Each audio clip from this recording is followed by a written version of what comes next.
Assalamualaikum warahmatullahi wabarakatuh. Salam sehat, salam sejahtera untuk kita semua.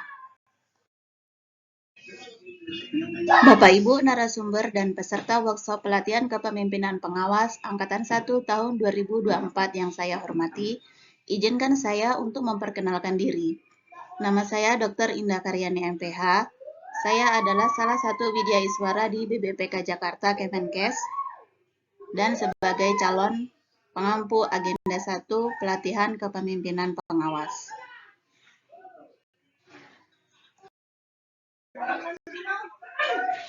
Pada kesempatan kali ini, topik bahasan yang akan kami sampaikan adalah strategi pembelajaran agenda 1 PKP sesuai dengan kurikulum pelatihan struktural kepemimpinan yang diatur dalam Keplan nomor 1 dan 2 tahun 2023.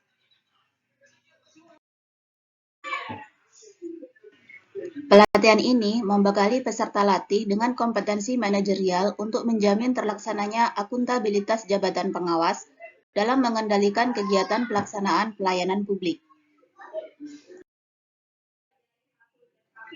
Sesuai dengan arahan LAN, pelaksanaan pelatihan PKP menggunakan metode blended learning. Jam pelatihan sebanyak 905 JP dan dilaksanakan selama 104 hari pelatihan. Agenda 1 PKP atau Agenda Kepemimpinan Pancasila dan Bela Negara memiliki dua mata pelatihan inti, yaitu mata pelatihan Etika dan Integritas Kepemimpinan Pancasila dan mata pelatihan Bela Negara Kepemimpinan Pancasila.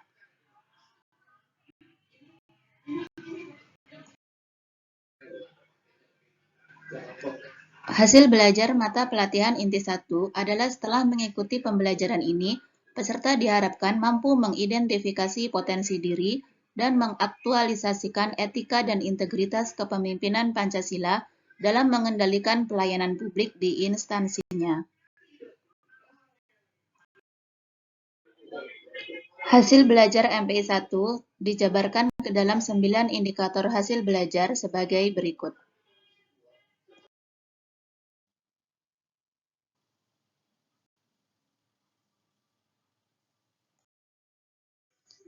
Dengan memperhatikan 9 indikator hasil belajar tersebut, maka strategi belajar blended learning MPI 1 adalah pada saat tahap mandiri agenda 1 hari pertama, peserta fokus belajar untuk mencapai indikator nomor 1, 2, dan 3, yaitu dengan coaching mentoring bersama mentor untuk memetakan sikap perilaku kepemimpinan dan menyusun strategi pengembangan potensi diri yang akan digunakan peserta sampai tahap penyusunan aksi perubahan. Sedangkan pada hari kedua, peserta membaca modul dan membuat esai tentang isu-isu agenda 1 secara mandiri.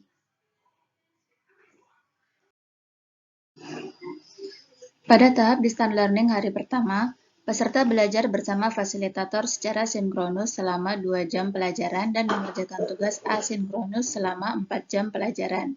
Pada hari kedua, peserta mengerjakan tugas asinkronus selama 6 jam pelajaran dan belajar bersama fasilitator secara sinkronus selama 2 jam pelajaran.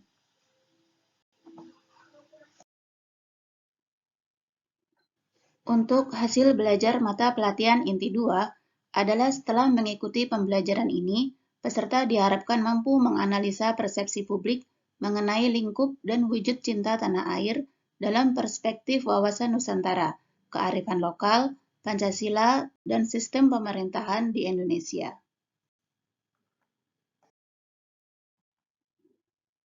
Hasil belajar MPI 2 dijabarkan dalam 4 indikator hasil belajar sebagai berikut.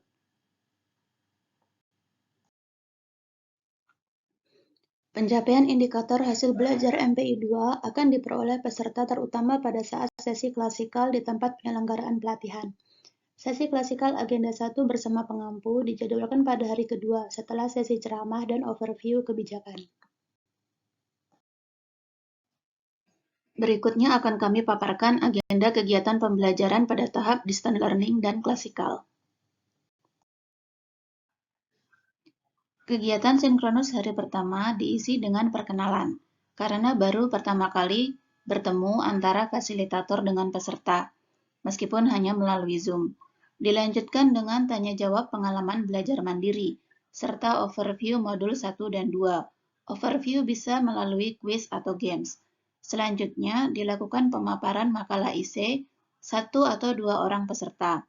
Dan terakhir, peserta diberikan penjelasan tentang tugas untuk sesi asinkronus.